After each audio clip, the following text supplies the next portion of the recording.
Kalian mau liburan ke Curug, bingung mau ke Curug mana? Berapa biaya yang harus dikeluarkan untuk liburan ke Curug? Ini pertanyaan yang sering ditanyakan lewat DM Instagram. Kita bikin aja videonya agar terjawab semua. Silahkan nonton sampai habis bila kalian baru pertama kali mau pergi ke Curug. Kalau semua yang baru join di channel ini, selamat datang. Channel ini membahas campur-campur dan kurang lebih videonya kayak begini. Kalian bisa lihat semuanya di kepoin aja channel ini ya. Kalau kalian suka sama video kayak gini, silahkan tinggalin jempolnya. Silahkan berlangganan klik tombol subscribe biar nggak ketinggalan video-video selanjutnya. Thank you.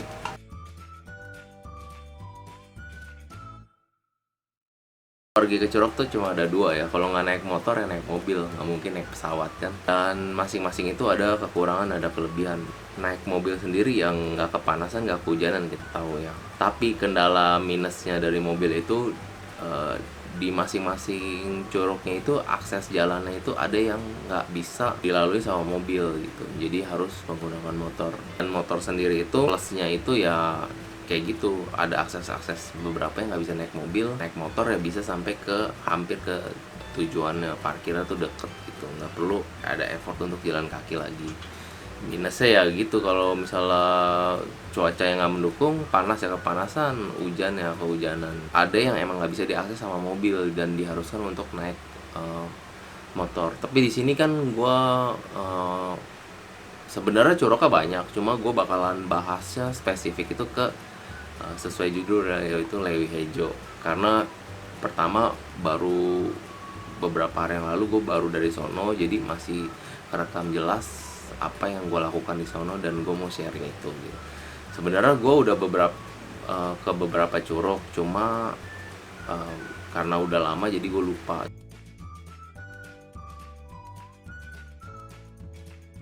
Nah, untuk kalian sendiri yang tinggalnya di Jabotabek, di Bogor itu kurang lebih sebenarnya curug itu banyak ya di sepanjang Pulau Jawa itu, tapi gue akan berfokus kepada Bogor karena Bogor ini curug itu bagus-bagus dan banyak. Kurang lebih Bogor sendiri itu ini gue kasih tahu yang udah gue pergi. Sebenarnya gue pergi banyak, cuma yang menurut gue berkesan dan menurut gue bagus ya gitu. Nggak sulit-sulit banget medan untuk jalan ke curugnya itu.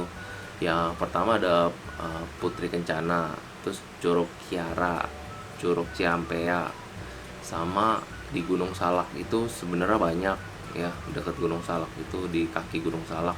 Salah satunya ya Curug Seribu yang gue pernah. Sebenarnya banyak, cuma yang gue rekomendasikan untuk pemula itu cuma itu aja sih.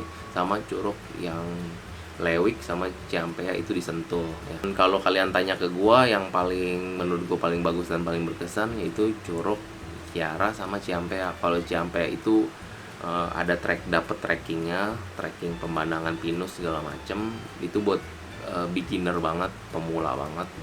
Kalian boleh ke Ciampea itu, ada videonya, silahkan dilihat juga di channel ini ya. Dan kalau untuk yang agak expert dikit, kalian bisa ke Curug Kiara.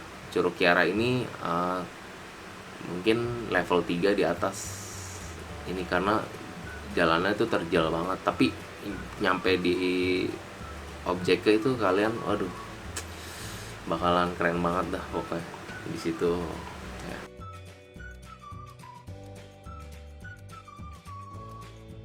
Nah, di Curug Bogor ini mungkin kurangnya pengawasan dari pemerintah atau warga setempat atau gimana gitu, karena menurut gue punglinya itu banyak. Jadi kalian harus pintar-pintar ngomong sih, maksudnya kadang kita udah masuk, udah bayar nih, kita nanya nanti di dalam ada bayar lagi nggak, tapi begitu masuk tiba-tiba ada bayar lagi. Contoh kayak gue kemarin ke Curug Lewi Hejo itu, dari depan gue udah nanya kan bayar 25.000 tuh untuk parkirnya sendiri, 20.000 satu kendaraan, terus masuk per orangnya itu 25.000. Terus gue tanya, mas di dalam ada bayar lagi nggak? Dia bilang dengan statement yang jelas ya, kalau nggak salah ada videonya juga, dia bilang nggak ada bayar lagi, di sini doang.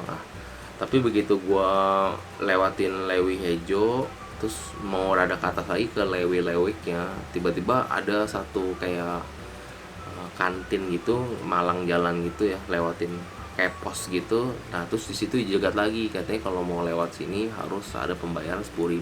Terus uh, terus gue bilang di depan katanya udah nggak bayar lagi gitu. Uh, di sini buat bayar apa lagi? Dia bilang katanya tempat itu dikelola sama 2 desa gitu. Dan yang di depan itu katanya dikelola sama Sentul katanya. Jadi di sini beda lagi, ini untuk warga lokal sana katanya. Wah, emang warga asli sananya katanya biaya masuknya 10.000. Ya udahlah daripada. Terus gue duduk dulu tuh, gue perhatiin, tapi banyak orang yang lewat emang bayar sih. Ya udahlah, akhirnya karena lewat bayar, ya udah gue ikutan, dan ya udah gue ikut bayar juga 10.000. Sampainya di Lewiluwik ya gue main air segala macem. Nah terus pas gue inget nih, kalau zaman dulu gue ke sono itu bisa lewat jalan yang seberang, kan dia ada kayak 2 jalan, jalan bawah sama jalan atas. Akhirnya gue iseng, gue mau lewat jalan atas. Nah pas lewat jalan atas ada lagi pos dan dimintain lagi 10.000. Akhirnya di situ gue kayak bilang aja, kan gue ngeliat nih, gue perhatiin kalau di sono kan ada kayak rombongan-rombongan gitu. Gue bilang, tadi lewat sini terus sama rombongannya masih main air di bawah, ini mau duluan gitu. Dia kayak bingung, kayak saling nanya sama temennya, emang yang ini lewat sini gini gini gini gitu. Pas dia lagi debat itu, yaudah gue nyelonong aja masuk gitu.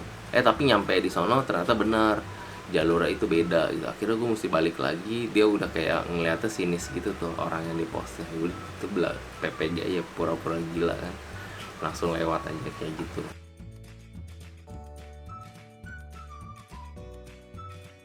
Hampir di curug-curug di Bogor itu ya, semuanya itu udah banyak jajanan, jadi kalian gak usah khawatir kayak mie instan, mie yang siap seduh, tinggal ini disebut merek apa ya, pop mie kayak gitu, banyak sih. Kayak teh, kopi, segala macam banyak yang jual-jual jajanan kayak gitu. Jadi kalian nggak perlu khawatir. Ada beberapa yang jual kayak nasi juga kok, warung nasi gitu kayak warteg. Jadi kalian ke sana kalau nggak bawa makanan, tapi sih gue prefer kalian bawa bekal sih sana ya, nasi bungkus atau apa gitu, karena di sono harganya kadang kurang nggak masuk akal gitu kan. Kayak nasi, kadang nasi telur sama satu sayur bisa 20-25 ribu kan. Kita kalau beli di luar paling 10.000 kayak gitu.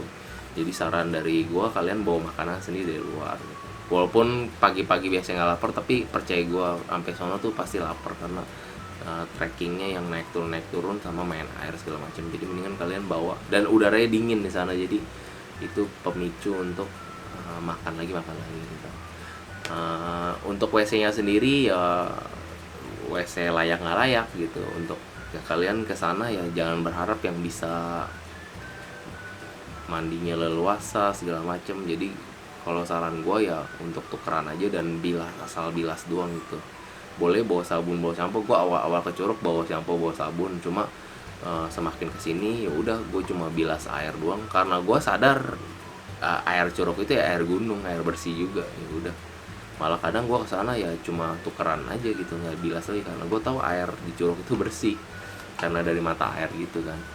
Ya udah, dan gue ini baru sadar kalau busanya, misalnya kita pakai shampoo, pakai sabun, busanya itu ya dibuang lagi ke curug itu gitu, tapi mungkin di bagian bawah situ gitu, karena gue perhatiin salurannya dia gitu. Di berbagai curug kayak gitu sih rencana. Jadi gue memutuskan untuk udah nggak bawa sabun, nggak bawa shampoo lagi, untuk mencintai alam di sana.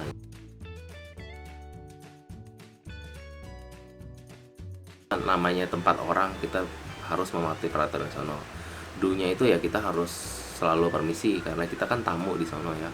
Jaga sikap kita sama patuhi peraturan yang ada di sana gitu. Kayak gitu ya, simple sih. Dan do note mungkin buang airnya jangan sembarangan kan gitu. Di situ ada tempatnya juga. Ya, silahkan ke sana, dan omongannya jangan kotor-kotor gitu. Namanya tempat orang kan kita nggak tahu kan. Apalagi curug di Bogor itu konon katanya banyak yang nyari ilmu gitu-gitu kan, kita nggak pernah tahu. Makanya kita harus tetap jaga sikap dan permisi aja. Sama di situ tuh kayak udah disediain jalur gitu. Kebanyakan kayak contoh kemarin gue ke Lewihejo ada jalurnya gitu, udah dikasih pembatas segala macam, ada beberapa yang bandel aja tuh cewek, cowoknya dua, cowoknya tiga, ceweknya satu, dia kayak keluar track gitu untuk turun gitu. Itu kan maksudnya sebenarnya ya fair fair, maksudnya ya suka suka dia gitu kan, dia yang hidup hidup dia gitu kan. Cuma kalau itu longsor atau mungkin licin dia jatuh kan ngerugiin warga sekitar, pemasukannya kan tempatnya harus ditutup, belum lagi dianya nanti bikin kesan angker di tempat itu, jadi kan sepi, kasihan kan, jadi nggak ada pemasukan untuk warga lokal di sana gitu.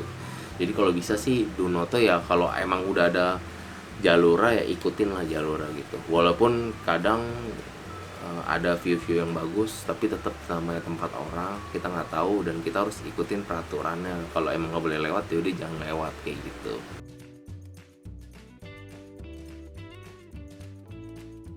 Menurut gue pribadi ya, nggak tahu, ada beberapa teman-teman gue yang kalau mau ke Curug ya udah ke Curug aja. Cuma setelah gue sering ke Curug itu, gue baru sadar kalau waktu terbaik itu musim panas, Juni, Juli, Agustus, mungkin September itu boleh dah ke daerah Curug. Soalnya kenapa? Karena itu kayak pergantian dari musim hujan ke musim panas. Jadi cuacanya panas, kita nggak kehujanan, terus treknya juga nggak licin karena panas, dan dia karena transisi dari musim hujan ke musim panas, jadi pemandangannya itu tuh masih ada bekas-bekas musim hujan kemarin kan, pasti pada ijo-ijo. Lain cerita kita kesononya tuh kayak udah bulan September, Oktober, November mungkin, itu tuh udah masuk kelamaan musim panas, jadi di sononya itu kayak rada-rada gersang gitu, terus dia punya pemandangan pohon segala macam itu mulai kering-kering gitu. Ada plus minusnya sih, ada beberapa yang contoh ya, kita menyimpang dikit kayak ke Semeru tuh ada kayak yang ladang savananya itu musim panas, jadi pas di foto tuh kayak kuning gitu kan, kering gitu, jadi kayak bagus. Tapi kalau ke sono yang masih transisi dari musim hujan ke musim panas tuh kayak masih hijau gitu, jadi kayak sawah-sawah gitu ya. Plus minus sih kalian, tapi kalau bisa sih yang tadi gue sebutin, Juni, Juli, Agustus itu udah paling terbaik untuk ke daerah-daerah kayak gitu. Soalnya pertama kita nggak kena hujan, jalurnya juga nggak basah, nggak licin, jadi aman. Airnya sendiri pun karena musim panas itu jadi ya bening gitu, biru, hijau tergantung dari curugnya itu sendiri. Warna terbaik airnya dari saat musim panas kayak gitu.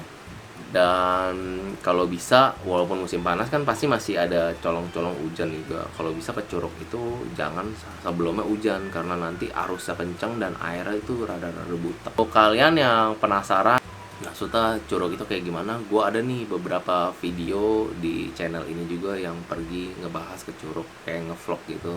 Kalian bisa lihat medannya kayak apa, di sono bisa ngapain aja, ada di playlist mungkin atau di video, kalian bisa kepoin aja di channel ini. Segitu aja video dari gua, semoga kalian suka sama video kayak gini.